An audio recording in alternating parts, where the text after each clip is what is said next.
As far as movies about, I guess the beginnings of a fascist ideology, I think The White Ribbon and the childhood of a leader. I think both of those have some interesting things to say. Um, and I would say that like they both are pretty comparable in their own ways. I think The White Ribbon is aiming for something more timeless, something more universally recognizable. I think The White Ribbon is much more based in the world of its characters and uses its presentation as a way to frame the characters as as being I guess guilty of indulging in destructive patterns, which eventually kind of end up basically it ends up being about just a community of people who, because of their own sort of warped traditions, begin to seed the beginnings of uh, hate amongst the youth, and you start to see those little things manifest in small ways. Um, but the thing about The White Ribbon is that that movie actually kind of blames everybody. It kind of shows that these things manifest from um, religion, tradition, patriarchy, societal norms, decorum, etiquette, punishment rituals, like basically just ordinary standard practices that were common in during the time and often are still sort of embraced in some circles. It kind of shows how those sorts of things can almost be like they can almost achieve like a domino effect. And the way it kind of presents this idea is rather artistic. It's rather disconnected and yet also somehow very very much based um in truth. And so I would say that um the White Ribbon is a pretty excellent picture as far as kind of showing uh how our beliefs and myths and the way we blind ourselves can affect, excuse me, they can affect the realities of the people around us who are still trying to learn what reality even is and what the world even is. Like those are the types of things that often have the greatest sort of impact. The childhood of the leader, on the other hand, is not timeless. It's actually rather contemporary in its filmmaking approach, and it utilizes a lot of sort of, I guess you could call them progressive elements um, artistically. It has a highly intense soundscape. You know, rest in peace, Scott Walker. The soundtrack really is pretty unforgettable. Um, but the whole film is extremely psychological. It's much more based in the realms of decision. And even though it does kind of show some of the same kind of ritualistic practices that are present in something like The White Ribbon, and even though it also, in certain ways, does try to blame somebody or something for what happens, I actually feel that the childhood of a leader is much more about how the individual experience can be altered and affected rather than the societal experience can be affected. I think that because A Childhood of a Leader is based much more singularly on one person and one person only, um, it means that the details involved in the other characters, and in the case of this movie, it's historically it's about the Treaty of Versailles.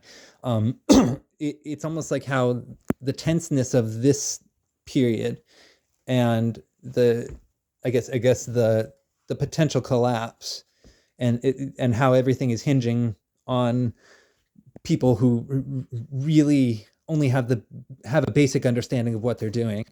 Um, A Childhood of Leaders is about how that kind of world and that kind of system can result in serious dangers, human dangers slipping through the cracks and manifesting themselves as something unstoppable. And so I guess I think The White Ribbon is a better story, and I think it's a better movie overall. But I did think that The Childhood of a Leader had some interesting concepts to offer, and it did try to probe a little bit about the way we often communicate with each other. It didn't do it in ways that I haven't seen before, but I liked that it's a film where a lot of these ideas are kind of presented in one piece, and kind of separated in different segments, so that you can kind of thematically absorb each one piece by piece, and kind of focus on one thing at a time. The White Ribbon really is an experience that's meant to be sat through from beginning to end. Although I guess the biggest complication with The White Ribbon is that it does sort of force the audience to suffer a little bit alongside the characters. And I think that's sort of the biggest challenge when it comes to which film to recommend, because I think The White Ribbon is a much more honest movie, but it's because of that honesty that you also kind of have to be prepared to feel like you're biting off more than you can chew.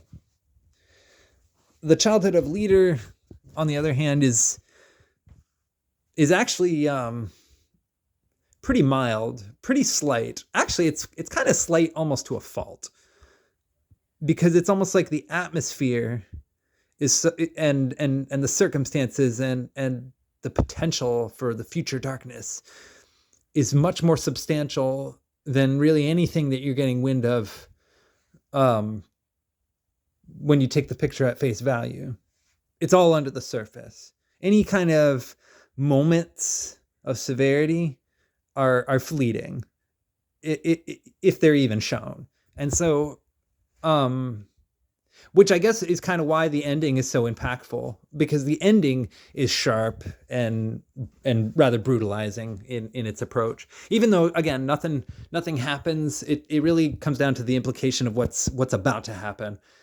And it makes excellent use of eyes, like the way people can express emotions with their eyes. Both movies have great use of emotion, but the eye work in Childhood of a Leader, I think, is in some ways pretty excellent. I like movies that make really profound use of eyes. So, and then I guess the last thing I would say is that if you are going to watch either one of these movies, I guess it is worth noting that there are things about both of these movies that don't necessarily feel like they're meant to be taken at face value. The Childhood of a Leader kind of uses some old school filmmaking techniques that you typically see in like old exploitation movies to sort of express these darker concepts. And in a way that's kind of fun, but in a way it also sort of makes things feel sort of blown out of proportion, which is kind of funny. It's kind of a funny approach, you know. The White Ribbon is deadpan almost to a fault, but I actually kind of appreciated that more because it sort of invited interpretations of anti-establishment and anarchism, like as far as like the filmmaking approach and the way Haneke, I think, yeah, Michael Haneke decides to sort of probe the line and push the buttons of the audience's expectations. He's a filmmaker who does enjoy doing that a lot of the time. And even though I don't always really very much appreciate the way he does it, I think the way he does it in The White Ribbon is great. It's very similar to the way he does it in Code Unknown, which is another movie of his I think is really good and really underrated.